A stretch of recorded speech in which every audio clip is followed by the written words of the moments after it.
Cameroun, Bandou, Africa, Bandou, through the world, Bandou.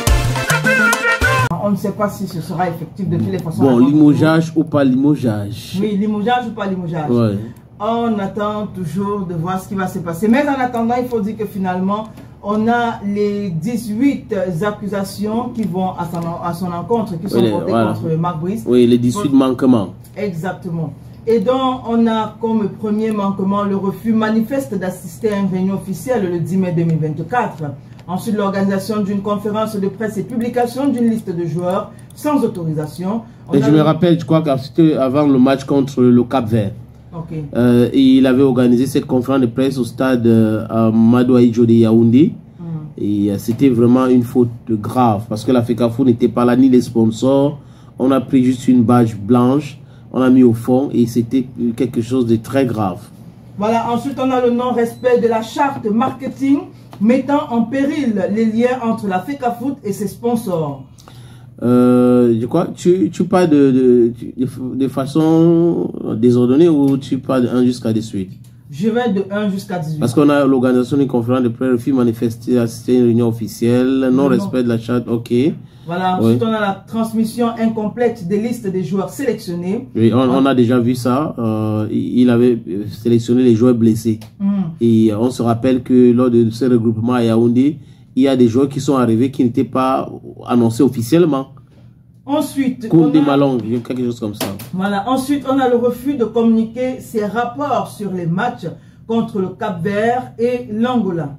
Oui, oui. Le dépassement des délais pour fournir les listes définitives des joueurs. On a vu que Marc Brice a organisé une conférence de presse comme aujourd'hui, alors que le match devait se jouer le lendemain. On a également le la non-reconnaissance de l'encadrement technique et collaboration avec un staff non officiel. Oui. Ensuite, on a l'absence à une convocation pour un regroupement à Douala. Le match Cameroun-Namibie, tu te rappelles, où le Premier ministre a intervenu. Et c'est grâce au Premier ministre que le ministre de Sport et l'Éducation physique et l'équipe se sont rendus à Garoua parce que la FECAFOOT avait programmé ce match à Garoua. D'abord à Yaoundé, et le Niès a dit d'abord à Douala, je crois.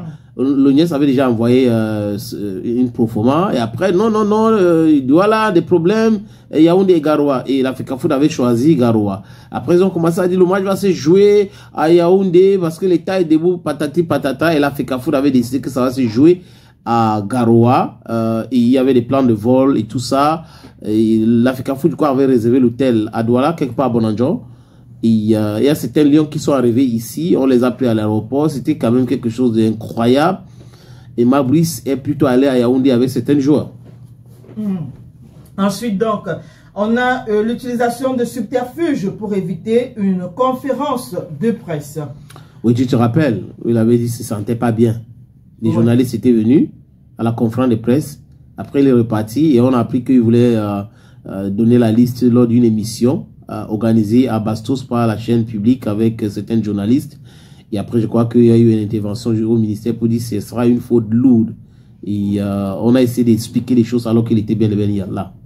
Alors, parmi ces accusations, vous avez le détournement des joueurs et incitation à la défiance envers la FECAFOOT. On a parlé de cet incident du Cameroun-Namibie. Oui, où certains joueurs sont allés à Yaoundé, certains sont venus à Douala. Vous avez également le refus d'intégrer certains responsables nommés par les hautes autorités.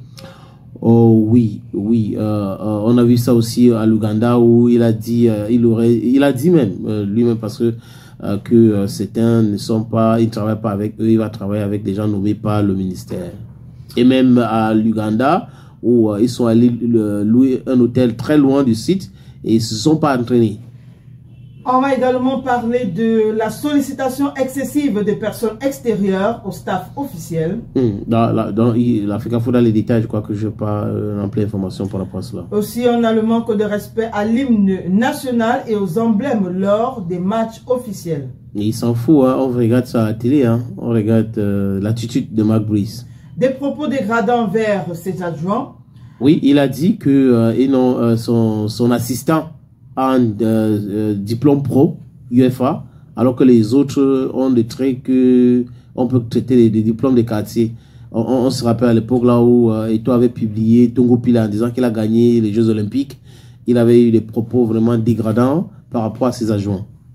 Voilà, on a également la multiplication d'interviews polémiques dans les médias. Oui, DH Sport, l'interview là est là, où il insulte personnellement le président, donc ils attaquent personnel. Ça n'avait rien à voir avec le football à Eto'o. Et encore dernièrement à Rabat, où il a traité Eto'o de l'adversaire du Cameroun, donc il n'a pas peur d'Eto'o, il n'a pas peur de la Côte d'Ivoire. Il a dit aussi que le président de la FECAFOOT est interdit des vestiaires. Et donc, parlant du président de la FECAFOOT, on a des déclarations irrespectueuses à l'encontre du président de la FECAFOOT. L'autre là, c'est répertorié, je crois que lui-même, il ne peut pas nier. Ouais. Et le 17e point, c'est le refus de communiquer le programme de préparation des Lions Indomptables. Toujours. Et bien sûr, le dernier point recensé, c'est la gestion jugée unilatérale et conflictuelle de la sélection. Voilà, ces agents découvrent tout. Sur le terrain, ils ne discutent rien avec personne. Et c'est un manque de respect vis-à-vis de ces agents. Je crois qu'il y a un match, il ne voulait pas que Kamini soit sur le banc des touches. Il avait exigé que Kamini soit hors du banc des touches. Et on avait appris que Kamini lui avait remonté les bretelles en lui disant que tu n'es pas... tu ne m'as pas nommé ici, c'est pas toi qui m'envoie ici, donc tu n'as pas à me donner les ordres en me demandant des parties ou n'est pas parti. Bon, parce qu'il voulait faire asseoir sur le banc son assistant qui est Moununga, l'assistant qui n'est pas l'adjoint, qui n'a pas le droit normalement dans cette nomenclature-là de s'asseoir sur le banc de touche. Et je crois que tout ce que la FECAFOOT dit, c'est des choses qui sont claires, mais le COMEX, c'est pas la FECAFOOT même, c'est le COMEX de la FECAFOOT. Donc, le COMEX exige donc les excuses. Donc, si d'ici le mois prochain, le 14, il ne s'est pas excusé, je crois que le COMEX a dit qu'ils vont prendre leurs responsabilités. On attend voir, en espérant que on aura un dénouement positif pour la stabilité de l'équipe nationale. De toutes les façons, la loi, c'est la loi. Il faut juste respecter. Voilà. Et maintenant...